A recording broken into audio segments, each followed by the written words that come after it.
Genshin Impact is not a perfect game. Every game in this world is not perfect in any way, shape, or form. That includes Genshin Impact.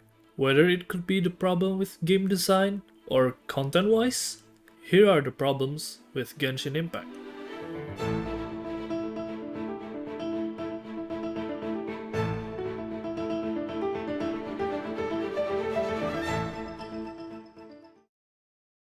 To preface this video, Genshin Impact is not a complete garbage game. In fact, I like and appreciate what the developers had done for the game. The game, while flawed in several ways, is still a functional game and it's not wrong to enjoy them. So if you enjoy the game, that's completely fine. If anything, I want this video to shed a light to the developers so they can change a few things regarding the problem. What I'm about to say are the problems that I feel are damaging the current state of the game. A few cuts might not be lethal, but 1,000 cuts can be lethal, and I feel that's somewhat the state of Genshin Impact right now. So, without further ado, these are the problems regarding the bosses. Boss battles are not exclusive to Genshin Impact. Bosses refer to the strong enemy you fight usually at the end of an area. Since bosses are meant to be a technically harder roadblock on a player's progress, bosses are unique in almost every way possible, like their attack patterns are different, or they simply pack more punch than normal enemies. Almost all modern games have bosses in them. Some games even took the boss mechanics as their main selling point. So, as an adventure game, Genshin Impact also has boss battles in them. Although I feel like the boss battles in Genshin Impact is severely flawed in a certain way that these boss battles don't feel entertaining, while in reality, boss battles should be exactly that, an entertaining and hard challenge. So starting this discussion, I want to dissect on the boss designs that Genshin Impact has done, starting with the classifications of the bosses. So I made a chart of boss classifications that is applicable for basically all games with bosses. Keep in mind that there might be inconsistencies in the chart that needs to be fixed, but overall it is still functional.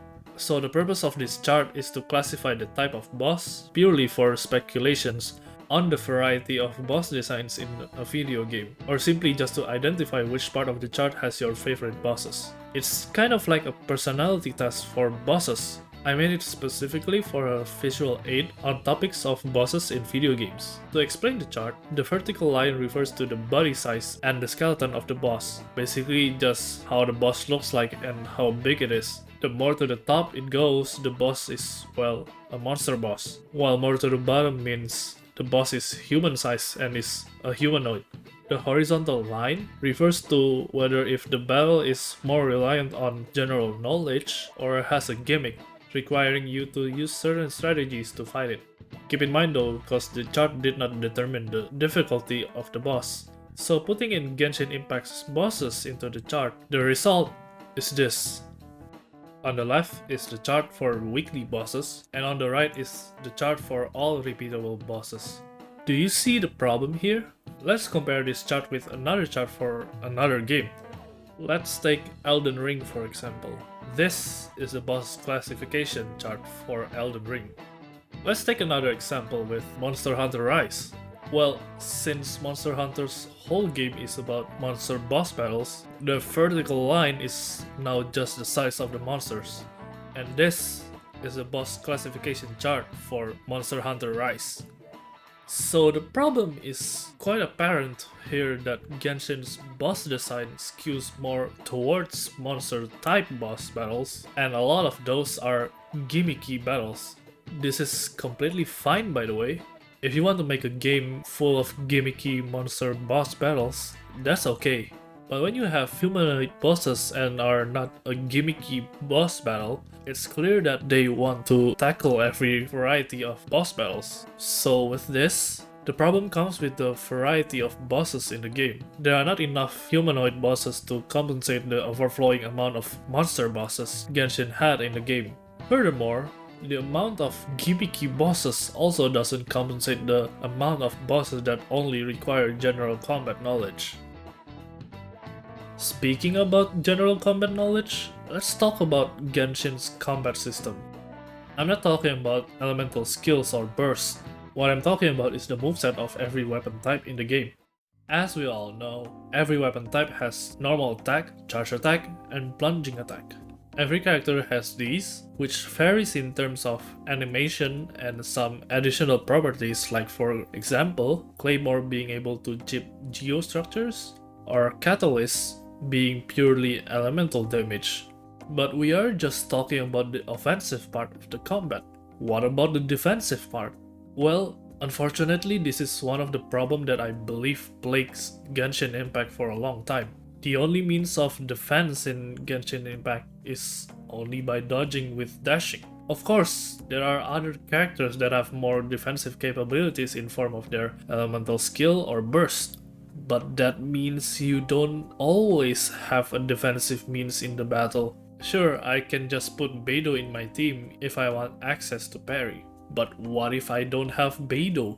Heck, why is parrying only exclusive to a certain character? The same can be said with blocking.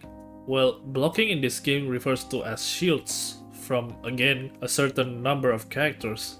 But to be honest, shielding being locked behind character's elemental skill or burst is probably just fine.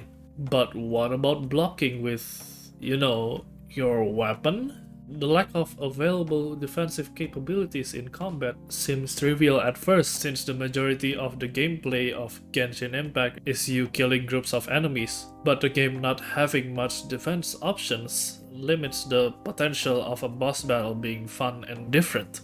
The developers in return should keep in mind that the boss should be in line with what the players can do. Sadly, as a result, there's no mechanically intensive bosses in the game. All that's left are bosses that are very bare bones that you beat by steamrolling it with your good artifact rolls.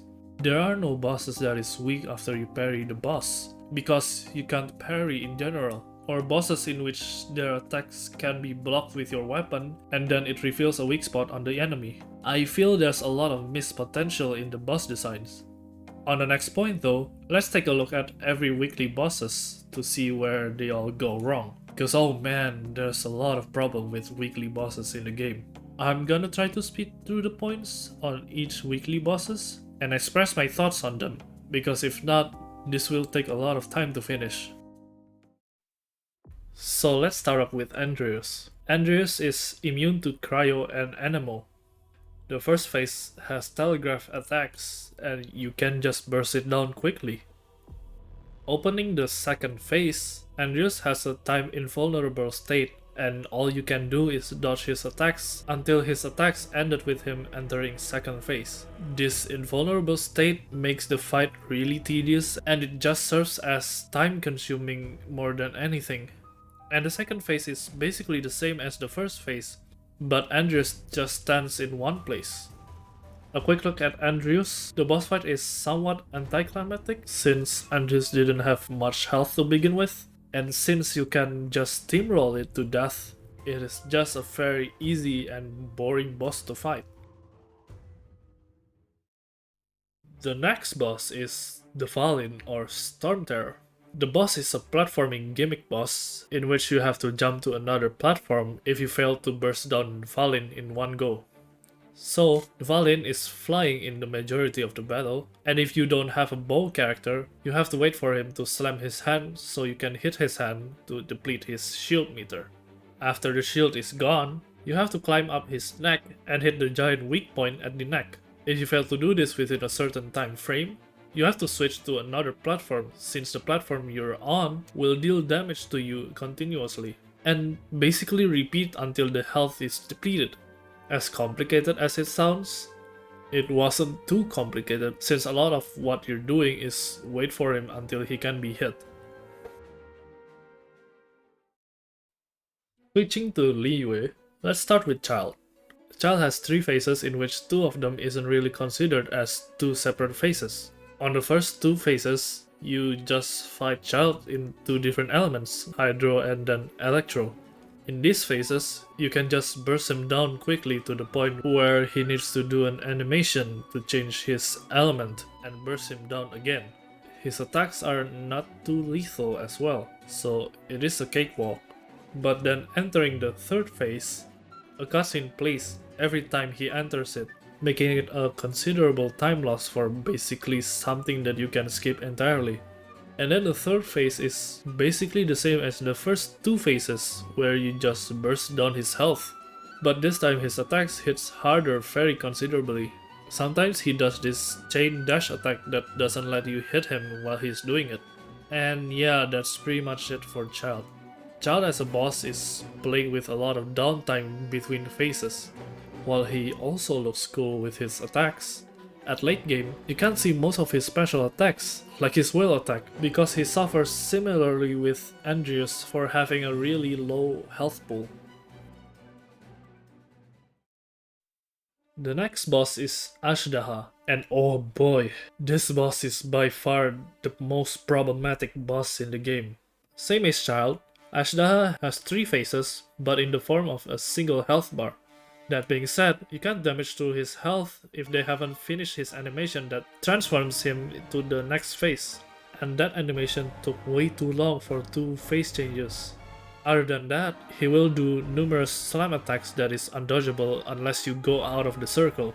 But these are not the main problem of Ashdaha as a boss. The main problem lies with his gimmick. His gimmick is that he will be able to change elements and damage you unconditionally with that element if you don't have a shield. That being said, there's only a bunch of shield characters available from all of the characters that are available. Also, if you decide to counter this gimmick with a 4-star shield character, their shields most likely will not withstand Ashdaha's attacks. So in most cases, you'll need the strongest shield character, which is Zhongli. But the problem is that he's limited and there's no sign of him returning anytime soon. Look, this gimmicky boss fight definitely works in a game, but the problem is that it ignores what the player can and cannot do, or what the players have or don't have. This boss fight works if you are given a shield character, but the fact that you are not given a shield character for free completely ruins the boss fight. That is why people will say that the Ashdaha fight is hard, but in reality, the problem lies in the game not giving you the right tool for the job. Furthermore, the fact that they put out undodgeable attacks tells us that they expected you to have a shield character to defend you from. But then again, not every character has shields, and not everyone has shield characters. And if some player has one out of a wimp, the shield may not be strong enough to withstand that much damage. Summing up all of these points, and since the undodgeable attacks are, well, undodgeable, there's no skill expression in fighting this boss. Instead, it is just a big check on whether you have a shield character or not. Fortunately, the next bosses are better than Ashdaha. Transition to Inazuma. The next boss is La Signora. La Signora is kinda weird. The whole battle has a cold and hot system, where a cold and hot meter gets filled passively, and if filled up, you take damage every second. The same system the Dragon Spine had.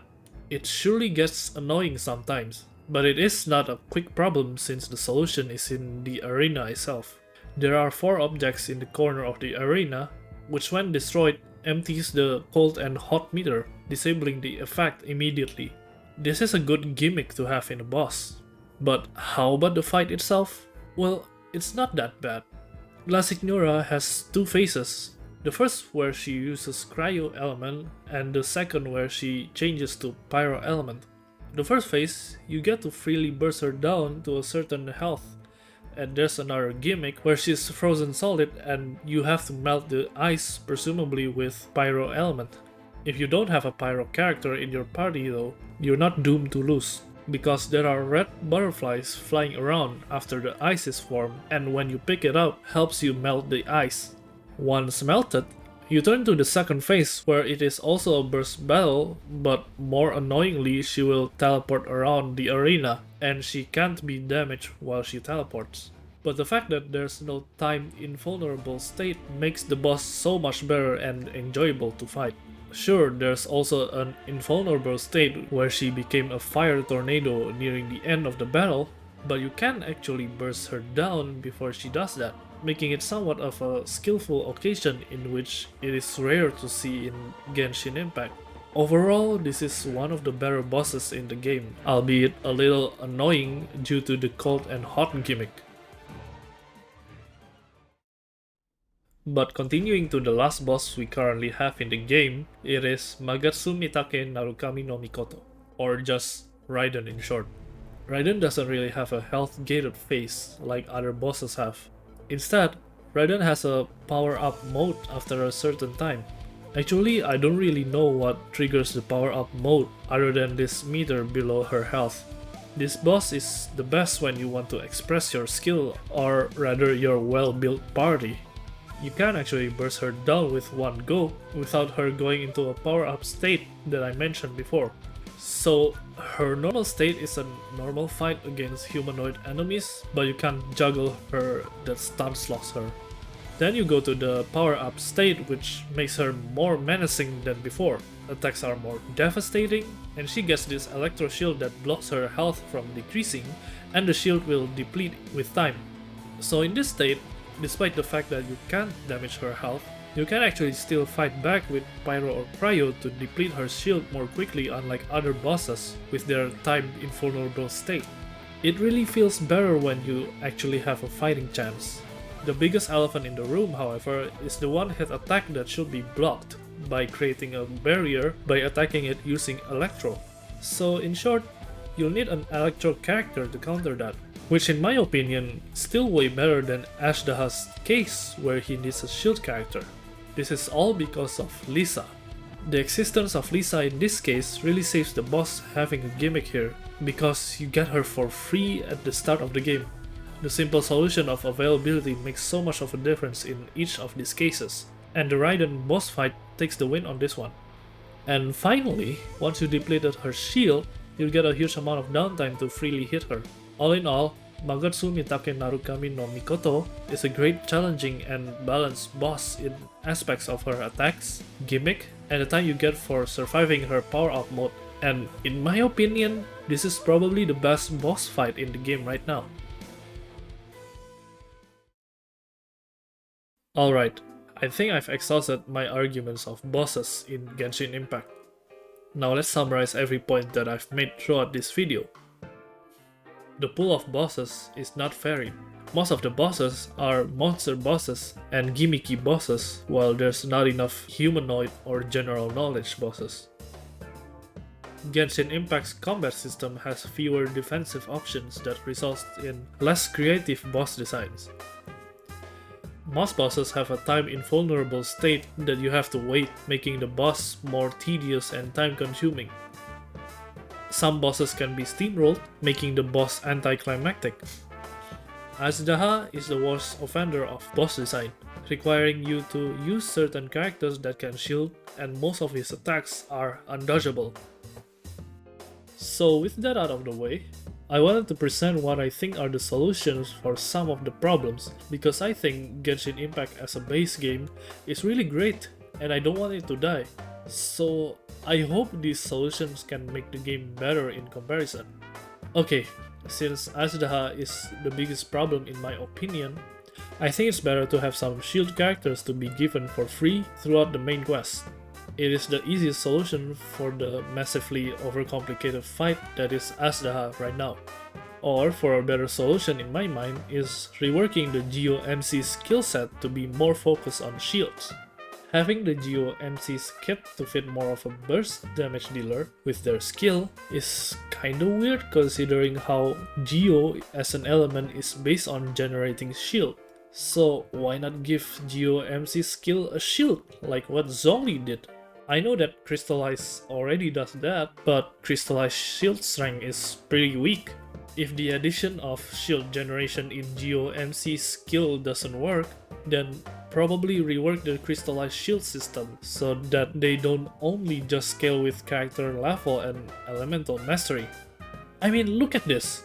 It's only 4000 of shield at 502 elemental mastery. And yes, while there are elemental damage absorption mechanic to it, the shield number are already too low to be considered a proper shield.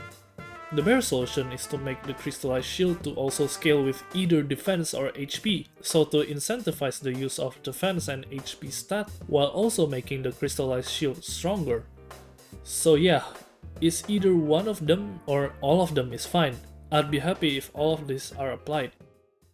Then to fix the other problems, well, I'm pretty sure they're doing their best on designing more bosses for the other region, so I won't disturb them on that. Then the fewer defensive option argument can be fixed with, well, implementing a unique weapon-specific defense option.